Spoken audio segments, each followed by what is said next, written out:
Greetings to everyone. Once again, we are back here with our videos of BSc first year classes. So today we are going to discuss our second unit, and that what second unit is just different from the first one that we had discussed in later videos. And the second unit is just a revision of electronic devices.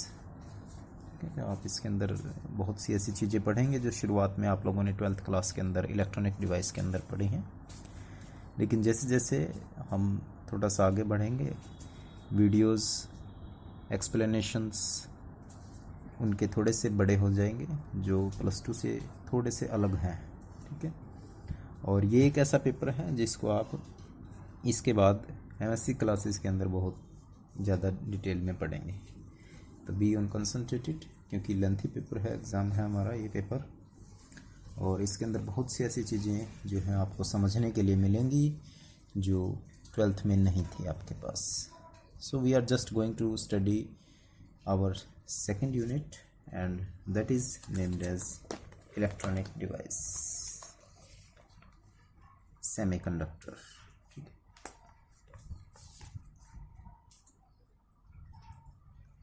Unit second that we are going to discuss, and that is semiconductor device. Semiconductor device. First of all, we will just see the basic part of the semiconductor. What are semiconductor, how it can be used, and how it is related with our daily life.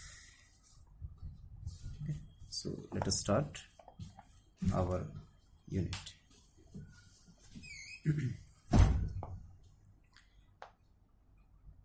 Universe के अंदर सभी चीज़ें, यानी कि जिसको हम substance कहते हैं, ठीक है, यूनिवर्स के सभी सबस्टांस को अगर हम ब्रेक करते हैं then they will changes into the molecules, and molecules are further divided into atoms, and these atoms are made up of 3 particles: electron, proton and neutron. ठीक है, तो मैंने ये शुरुआत में इसलिए बताया ताकि हम इसको बिल्कुल बेस लेकर के चलें, ऐसी कोई भी चीज़ आपके पास ना रहे जो समझ में ना आए. तो इलेक्ट्रॉन्स से हमने डीलिंग करनी है अब सिर्फ. We are deal just with the electrons, not protons and not neutrons. ठीक, तो हम सबसे पहले आप लोगों ने एक कॉमन सी चीज़ पढ़ रखी है कि कंडक्टर्स क्या होते हैं. तो कंडक्टर्स वो होते हैं जिसमें फ्लो ऑफ करंट इजी हो जाए. Flow of current is very easily, जिसमें फ्लो ऑफ करंट बहुत आसानी से होता है. लेकिन इस करंट को भी हमें थोड़ा सा समझना पड़ेगा कि है क्या चीज़ ये. अगर हम कोई वायर लेते हैं, सपोज हमने कोई भी वायर ले ली, metal wire, we are considering a metal wire. ठीक है, तो इसके अंदर अगर हम कोई सोर्स ऑफ बैटरी लगा देते हैं तो करंट का फ्लो बनता है इस तरीके से,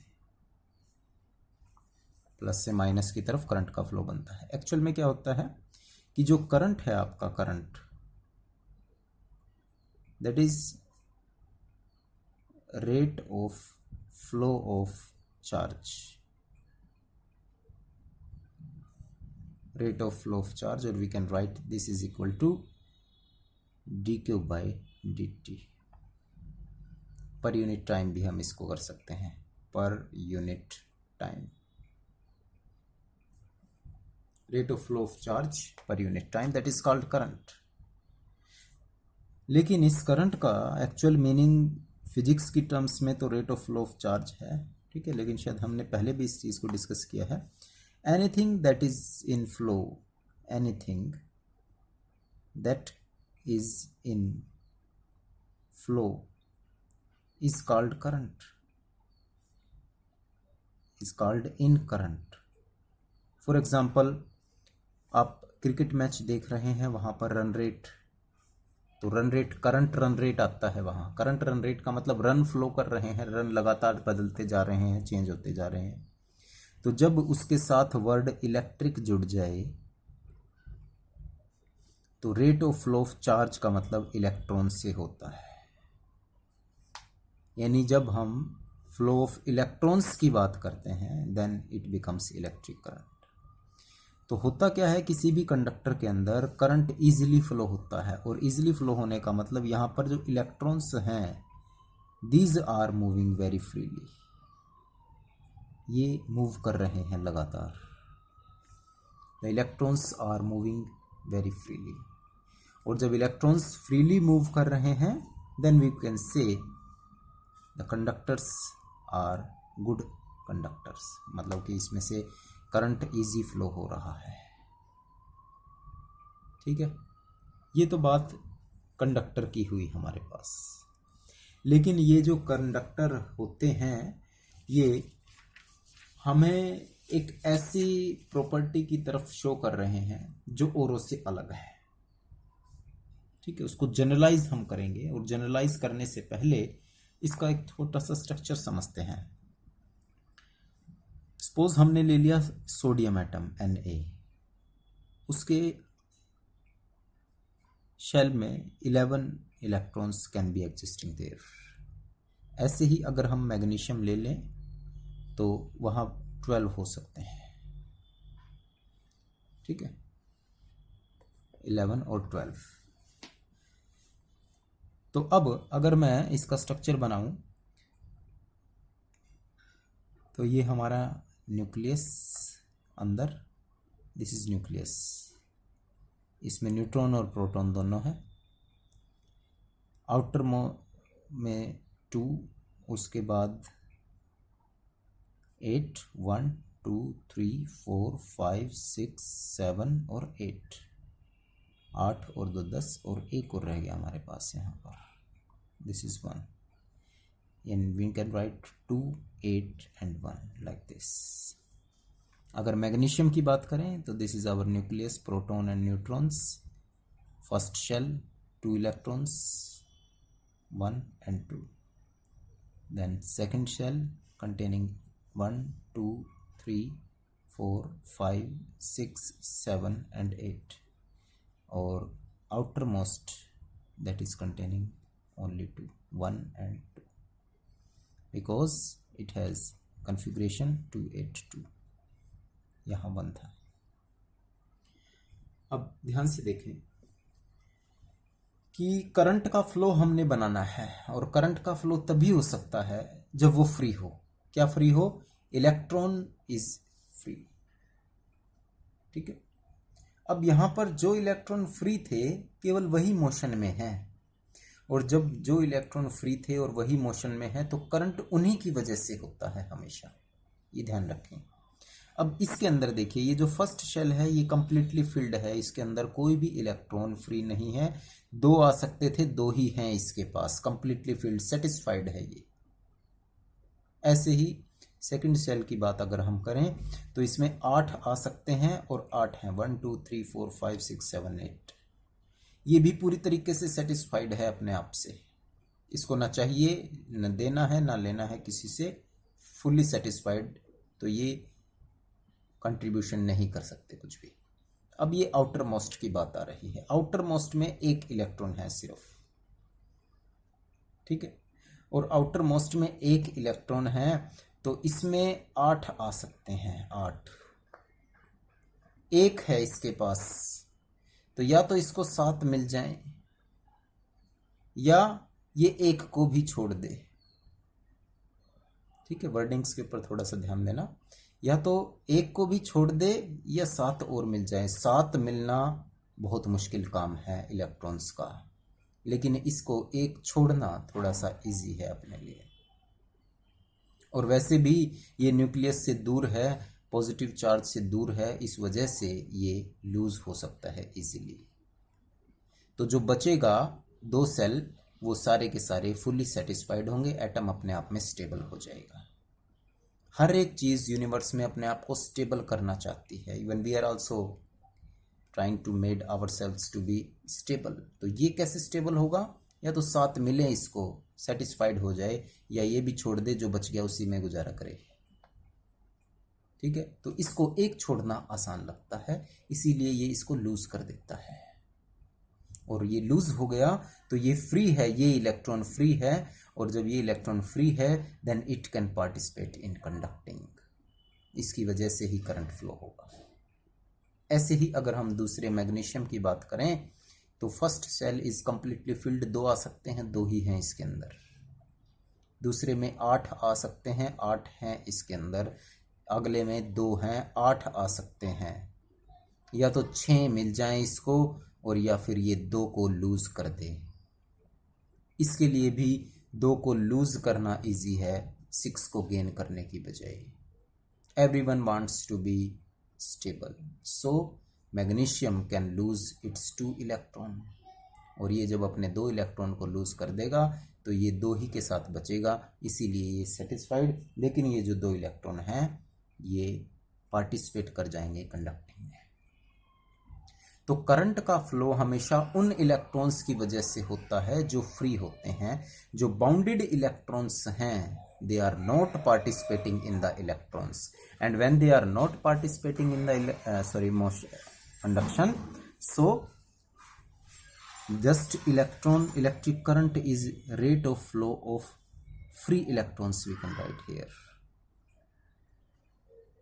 वर्डिंग को थोड़ा सा और चेंज कर दिया हमें। पहले सिर्फ मैंने rate of flow of charge लिखा, फिर इलेक्ट्रॉन लिखा, और इलेक्ट्रॉन में भी फ्री वर्ड जोड़ दिया मैंने यहाँ, rate of flow of free electrons, क्योंकि जो फ्री हैं वही कंडक्ट कर सकते हैं।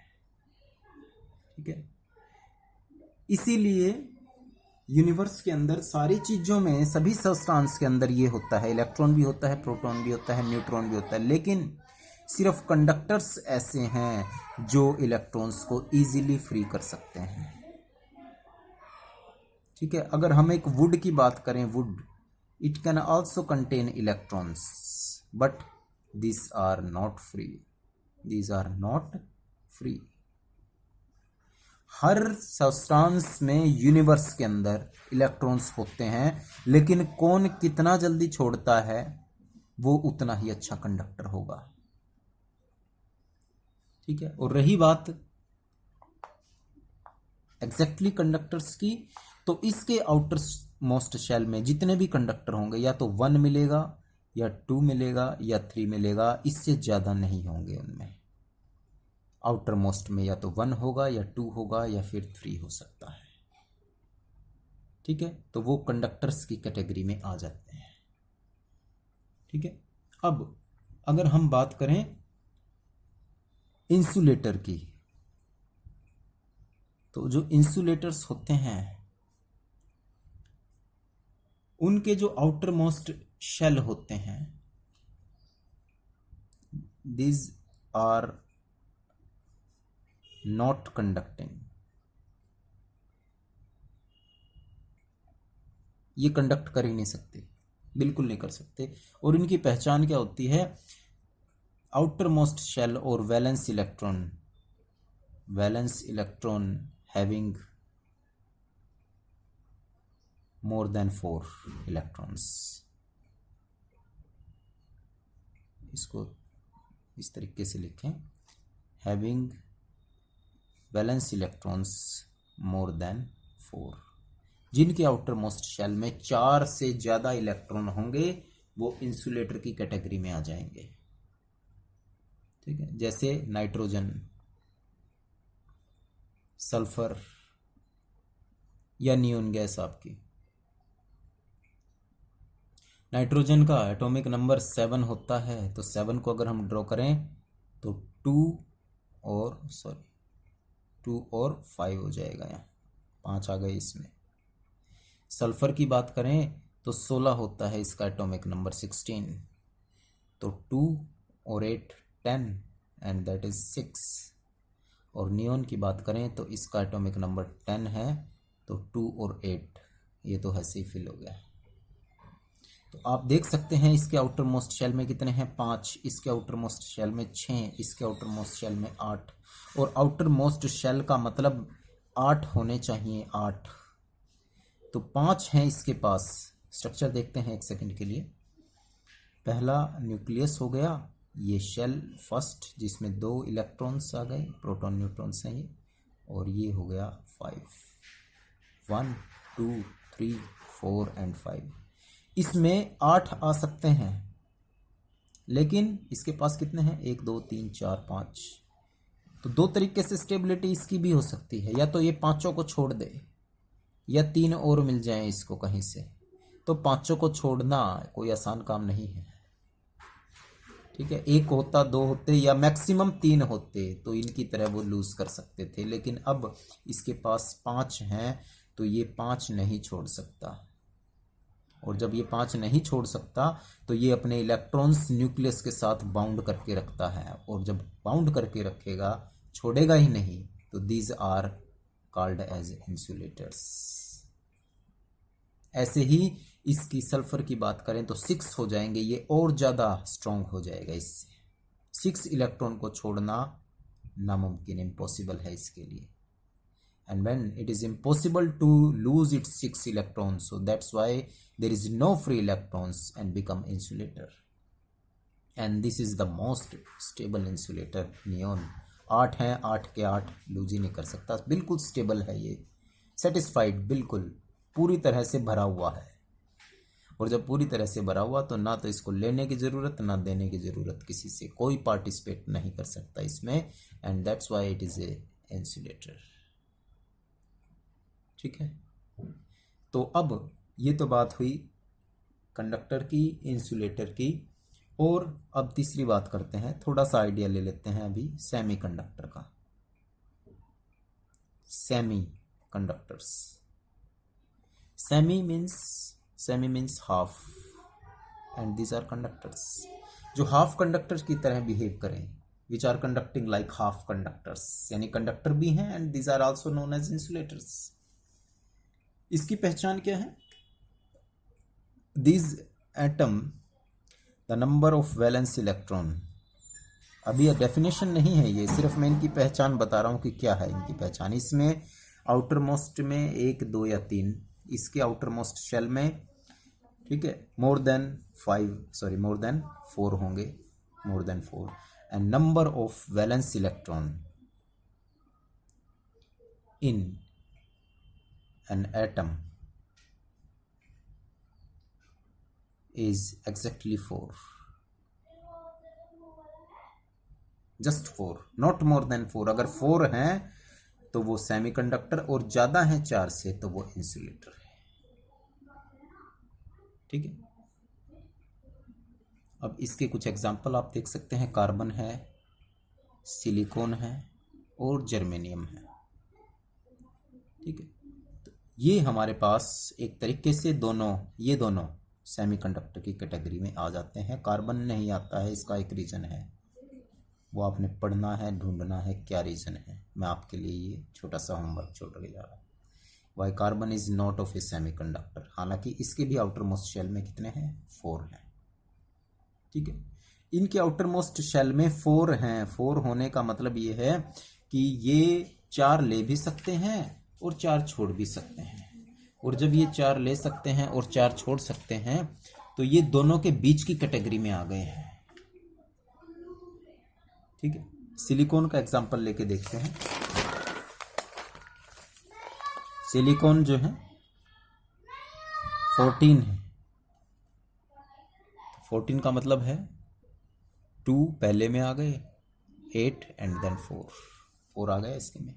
अगर हम जर्मेनियम की बात करें तो इसका 32 होता है, 2 8 10 हो गए इसमें, 10 और 18, और फिर 4 इसमें आ गए। इसमें भी कितने आ गए, 4 आ गए,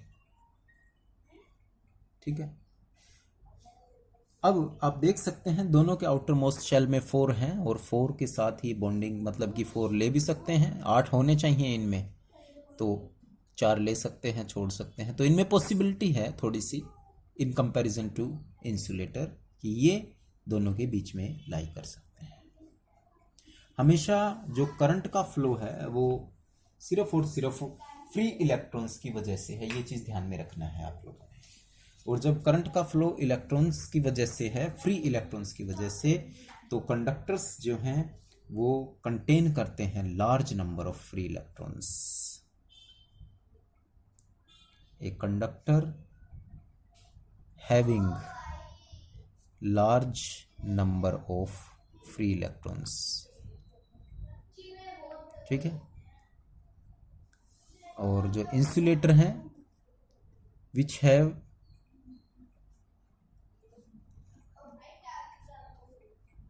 which has practically no free electrons at ordinary temperature are insulator, these are insulators। और जो सेमीकंडक्टर हैं, the substance which have very few free electrons at room temperature, इनके अंदर फ्री इलेक्ट्रॉन्स होते हैं लेकिन इतने नहीं होते, तो वो सेमीकंडक्टर्स की कैटेगरी में आ गए, ठीक है। अगर इनको एब्सोल्यूट जीरो पर ले जा दिया जाए तो ये भी इंसुलेटर की तरह बिहेव करेंगे, कोई इलेक्ट्रॉन फ्री नहीं होगा इनका भी।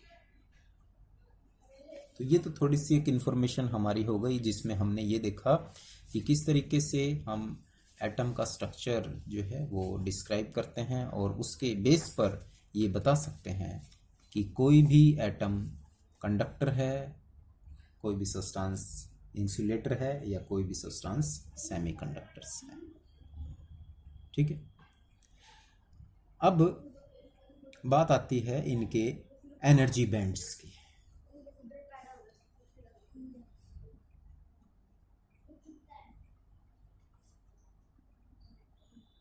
एनर्जी बैंड्स, इस कॉन्सेप्ट को थोड़ा सा आपने ध्यान से समझना है। देखिए क्या है, सपोज हमारे पास ये एक न्यूक्लियस है, कोई भी, किसी का भी, दैट इज न्यूक्लियस।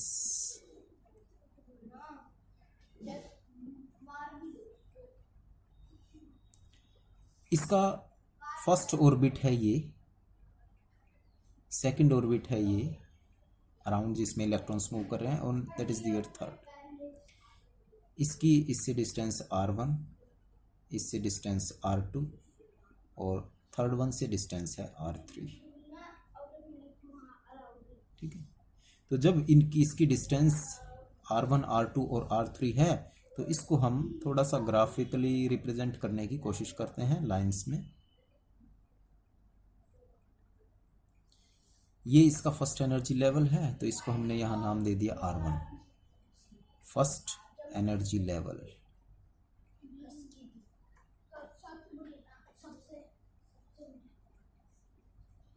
इसके बाद ये दूसरा एनर्जी लेवल है, इसको हमने यहां पर indication they the, that is second energy level, और ये थर्ड को इंडिकेशन दे दी, थर्ड एनर्जी लेवल। इसकी यहाँ से डिस्टेंस r1 है, यहाँ से डिस्टेंस r2 है, और यहाँ से डिस्टेंस r3 है। तो these are the energy levels. एक सिंगल एटम की बात कर रहे हैं हम, just only for a single atom, but in a atom, but in a substance there are large number of atoms containing large number of electrons। और जब large number of atoms हैं, तो लार्ज नंबर ऑफ एटम्स के अंदर nucleus भी होंगे और उनके इलेक्ट्रॉन्स भी होंगे, ठीक है। सिर्फ एक एटम के अंदर एक एनर्जी लेवल है। जो दूसरा एटम होगा, मान लिया यहां पर एक दूसरा एटम है, तो उसका भी एक एनर्जी लेवल होगा इसी तरीके से। And now you can see that it is influenced by the second atom. ये फर्स्ट है और ये सेकंड है, तो इस फर्स्ट की वजह से ये सेकंड भी इन्फ्लुएंस हो रहा है, इसको इसके साथ इसके क्लोज होने की वजह से इन इलेक्ट्रॉन्स पर एनर्जी लेवल्स पर फर्क पड़ जाएगा इसकी। ठीक है, इसकी एनर्जी कम भी हो सकती है, इसकी एनर्जी ज़्यादा भी हो सकती है, जैसा भी इफेक्ट पड़े इन्फ्लुएंस होगा जरूर। ठीक है, और जब ये इफेक्ट होगा तो जो फर्स्ट एनर्जी लेवल है वो सभी के लिए एक जैसा नहीं होगा। ठीक है, टॉपिक के बहुत डीप में जा रहे हैं, थोड़ा सा ध्यान देना। ठीक है, अभी तो मैंने सिर्फ ये बताया कि एनर्जी लेवल की लाइन ये है हमारे पास, ये एनर्जी लेवल, दूसरे एनर्जी लेवल की लाइन ये है और तीसरे एनर्जी लेवल की लाइन ये है। लेकिन एक सब्सटेंस के अंदर बहुत सारे एटम्स हो सकते हैं, और जब बहुत सारे एटम हैं तो वो एक दूसरे के साथ इन्फ्लुएंट होंगे, और जब वो एक दूसरे के साथ इन्फ्लुएंस होंगे तो सभी की इलेक्ट्रॉन्स की एनर्जी जो फर्स्ट लेवल में है एक जैसी नहीं रहने वाली, कुछ ना कुछ चेंज हो जाएगी। और जब उनकी एनर्जी कुछ ना कुछ चेंज हो जाएगी तो वो इसी लाइन पर एग्जिस्ट नहीं करेंगे वो सारे के सारे। ठीक है, वो एक बैंड में चले जाएंगे कि सपोज करते हैं ये कुछ भी एनर्जी मान लिया 10 जूल को रिप्रेजेंट करता है एग्जाम्पल के लिए, फॉर एग्जाम्पल 10 जूल, तो हो सकता है दूसरे वाले के जो एटम्स हैं उनके अंदर जो इलेक्ट्रॉन्स हैं उसकी 10.1 हो सकता है 10.2 हो सकता है 10.3 हो सकता है 11 हो। ठीक है, मैक्सिमम मान लेते हैं तीसरा होगा उसके अंदर 11.5 हो, तो वो फर्स्ट के ही है सारे के सारे, ये तीसरा बना लिया मैंने। इसके भी एनर्जी लेवल्स ऑर्बिट्स होंगे, ये इससे भी इन्फ्लुएंट हो सकते हैं या इससे भी इन्फ्लुएंट होंगे या इसके नज़दीक जो होगा उससे इन्फ्लुएंट होंगे, और जब इन्फ्लुएंट होंगे तो energy levels will not be same, and when the energy level will not be same then they will lies in a band, और let us say first energy level यहाँ तक लाई कर जाता है, और जब ये फर्स्ट एनर्जी लेवल यहाँ तक लाई कर गया तो दैट इज बिकम 4r1। ऐसे ही जो दूसरे ऑर्बिट्स होंगे उनकी एनर्जी भी चेंज हो सकती है। यहाँ 15 तक मान लिया, 15 जूल, लेट अस से 15 जूल, तो हो सकता है वो 15 से लेकर 18 के बीच में कहीं भी हो, तो वो इस एनर्जी गैप के अंदर आ जाएंगे। और थर्ड के मान लिया 20 है तो वो 23 या 24 तक, 25 तक हो सकते हैं, तो वो यहाँ तक हो सकते हैं उनकी एनर्जी से। और जब वो उनकी एनर्जी यहाँ तक हो सकती है तो इनको हम लेवल नहीं बोलेंगे, अब इनको हम बोलेंगे energy bands. Now these are becomes energy bands, and these are becomes energy bands, तो that is first energy band, energy band, second energy band, and that is third energy band, and that is not a level, because level एक के लिए हम बात कर रहे हैं, उसका लेवल जैसे सपोज करो, इसको एग्जांपल को ज़्यादा समझने के लिए आप कह सकते हैं मैं क्लास में सिर्फ एक ही स्टूडेंट को पढ़ा रहा हूँ तो उसका लेवल इतना है 10 जूल तक, लेकिन मैं जब क्लास में ग्रुप्स को पढ़ा रहा हूँ तो एक ही क्लास के अंदर वो 10 की बजाय 11 भी हो सकता है, 12 भी हो सकता है, 13 भी हो सकता है, सबका लेवल अलग अलग हो सकता है। तो मैंने उसको एक बैंड ग्रुप में डाल दिया, और जब उस ग्रुप में डाल दिया तो वो सारे के सारे बैंड की फॉर्मेशन बना देते हैं। Now these are known as energy bands, और इन्हीं एनर्जी बैंड्स पर हम उसको डिफ्रेंशिएट करेंगे।